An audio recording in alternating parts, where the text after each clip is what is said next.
আমি রাস্তা তাহলে ভুল যাচ্ছি মনে হয়। গুগল ম্যাপে কী দেখায় সেটাই নিজে বুঝতে পারি না, মানে র্যাপিডো ম্যাপ বা গুগল ম্যাপে, যাই হোক ওটা আমাদেরই একটু দোষ থাকে, আমরা ঠিকমতো দেখতে পারলে হয়তো বুঝে যেতাম।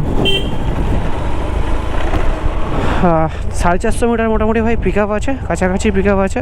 আর যাবে হচ্ছে ভাই মুকুন্দপুর। বাট এই যে পেমেন্টটা হবে এটা ভাই র্যাপিডোতে হবে, মানে ডাইরেক্ট পেমেন্টটা হয়ে যাবে।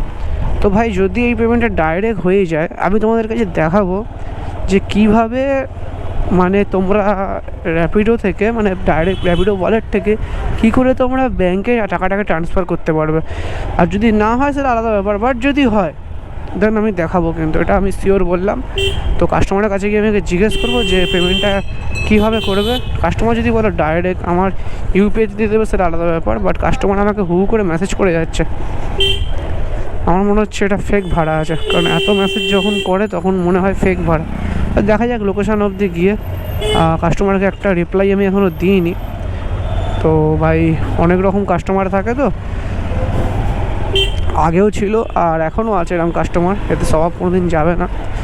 তো যাই হোক, আশা করছি ক্যান্সেল করবে না। এবার কাস্টমারের ব্যাপার ভাই, বাকিটা কোথায় আপনি আছেন? এই কাস্টমার ওখানে দাঁড়িয়ে আছে ভাই। আচ্ছা, আপনার কি ডাইরেক্ট পেমেন্ট আছে করা? মানে আপনি আমাকে করবেন তো?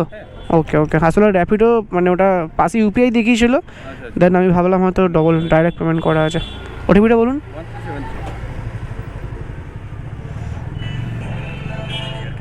ওকে, বসে যান বসে যান। তো ভাই যাই হোক, ডাইরেক্ট পেমেন্ট এটা না, যদি ডাইরেক্ট পেমেন্ট হতো তো আমি তোমাদেরকে দেখিয়ে দিতাম যে পেমেন্টটাকে কী করে নিজের ব্যাংকে ঢোকাতে হয়।